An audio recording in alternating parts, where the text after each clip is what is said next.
My wife's been asking me to go through this drawer of clothes for a while. Seems like I have too many. Some of these I haven't worn in a while. Some of these I can't wear. And some of them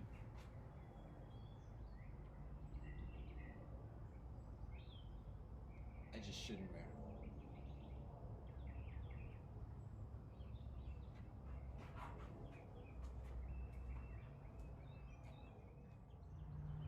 Jesus is talking about people who are worried about not having enough, that they're not going to have something to eat or to be able to drink or to clothe themselves. And I'm going through this drawer of clothes because I have too many. Yeah, I've never had to worry about if I was going to eat today or if I was going to have enough to drink or something to wear.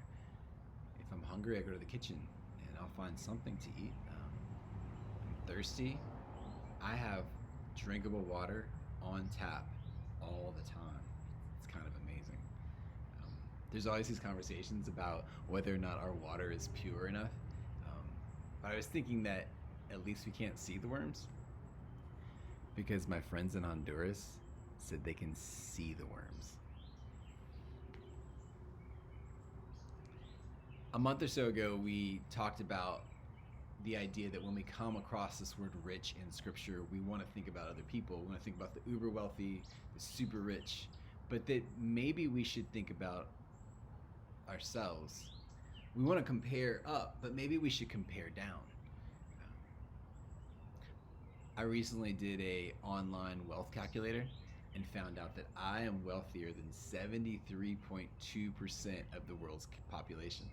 73.2% of 7.58 billion people. I'm wealthier than them.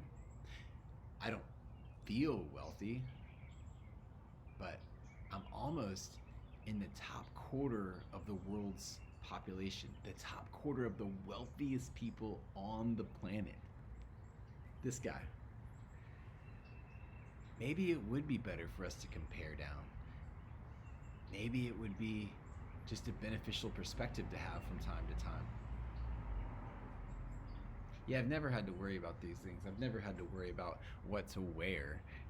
The closest I get is to wondering if my clothes are cool enough. I'm wondering if I'll fit in. I want people to like me, and I fear rejection, and somehow I think the clothes will help.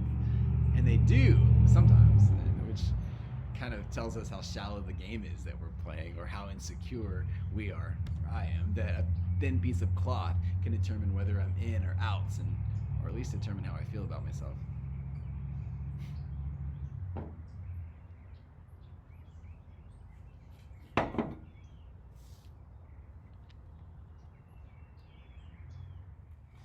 It's interesting to note the way the grass of the field is dressed.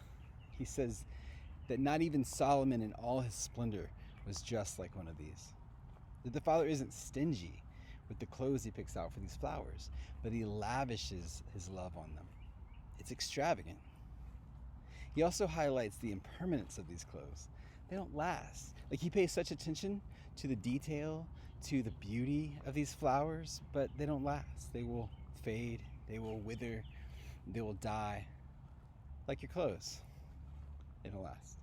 Holes, stains, weight and old age, they don't last. Impermanence.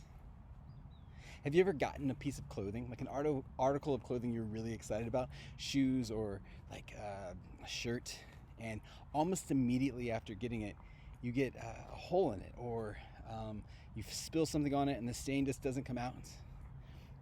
It's frustrating, but it's impermanent.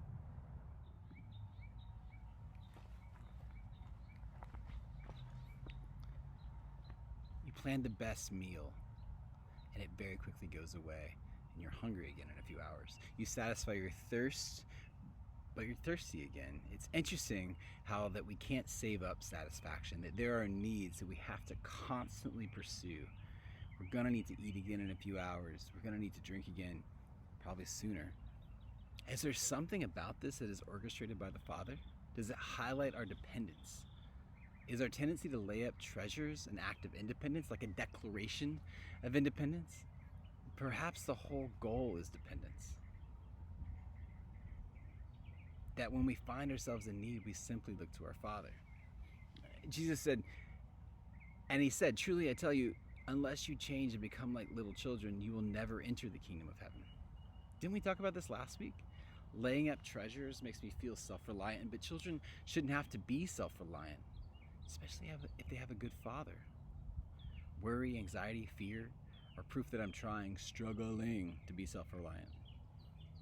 Why do I always feel better when my paycheck gets into my bank account? Like, why do the numbers make me feel better, like more secure? A number that can easily be depleted or go away, from a job that can easily be depleted or go away. Like, what am I trusting in? We're never truly independent. We're trusting on something, depending on something, but what are those things? What am I looking to tell me who I am, to tell me I'm okay? He said the pagans run after these things. What am I running after? What am I asking to tell me who I am and what I'm worth? Am I still taking myself to these wrong appraisers? A pagan's not meant to be judgmental. It just is. It's basically synonymous with Gentile here. It just means non-Jew, or someone who doesn't know who their Father is. It seems like the one thing that separates you or me from the pagans is the knowledge that your Father knows you, and He knows what you need, and He's good, that He's dependable, that He provides for His children, like He provides for the birds and the flowers. So the pagans run after these things, but you should know by now that you are a child of the Father. And this may be the defining characteristic of someone who is living in the kingdom of heaven. But what are you running after?